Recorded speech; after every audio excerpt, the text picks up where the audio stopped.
Welcome to the only daily podcast focusing on compliance news of the day. Each morning, start your day with a cup of coffee and Tom Fox, the voice of compliance, to hear about 4 of the top compliance, corruption, or leadership stories you will need to start your day. The Daily Compliance News is a production of the Compliance Podcast Network. First, a word from this month's sponsor, Ethico. In the delicate arena of compliance, every conversation matters.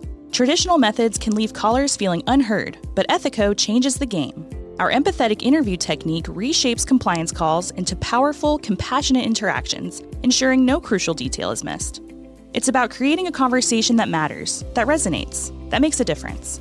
Be the change in your compliance approach. See the transformation for yourself at ethico.com/CPN. Book a demo, try our free ROI calculator, and explore the white paper by Tom Fox, The ROI of Compliance. The Daily Compliance News for March 20, 2024, the There Were Tapes edition. And this story comes to us from Patricia Hurtado at and others from Bloomberg, and it's about the brazen corruption in the Vitol Trading case that actually was caught on videotape. And she reports and gives examples of the videos. It's not clear how and why all of this was taped and what warrants were used to get it. Nevertheless, it's pretty compelling evidence of corruption, and you can see why the jury came back as it did. Next up, from the Wall Street Journal, Risk and Compliance Journal, David Smagala reporting that the SEC has settled fines with 2 investment advisors for allegedly making false statements about their use of artificial intelligence technology, following through on its warning to go after businesses involved in AI washing. Delphia and Global Predictions settled with the SEC and agreed to pay $400,000 in civil penalties totaled for their transgressions. AI washing, an informal term that describes a business making unfounded AI claims to the public, has recently emerged as a target of the SEC's enforcement. Next up, the 4-hour work week is back. Yes, Bernie Sanders has introduced a bill to mandate a 32-hour work week. Well, guess what? When I say it's back, I mean it's back.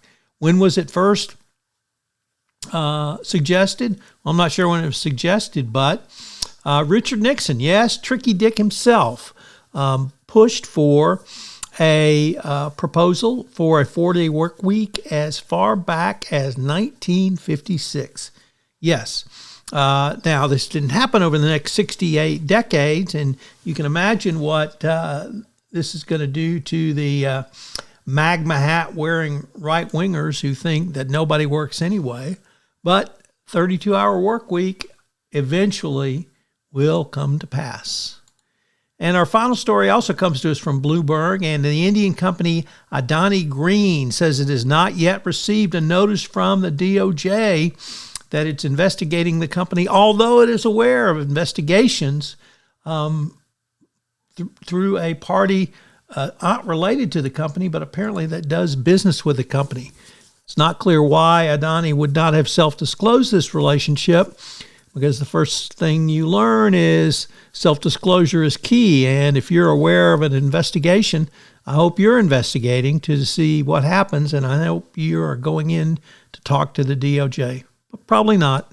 As I mentioned at the start of this podcast, this month's sponsor for the entire Compliance Podcast Network is Ethico. Have you ever wondered how to show the ROI of your compliance program? Have you struggled with the budgeting process, getting the funds you want for your compliance program? Well, I've partnered with Ethico to put together a white paper on the ROI of compliance, which shows you not only how to demonstrate ROI, but also how to speak finance when you're sitting across from the CFO with your budget proposals. Check out the website and get the white paper. The Daily Compliance News is a production of the Compliance Podcast Network and a proud member of C-Suite Radio. Thanks so much for listening. I hope you'll join me again tomorrow.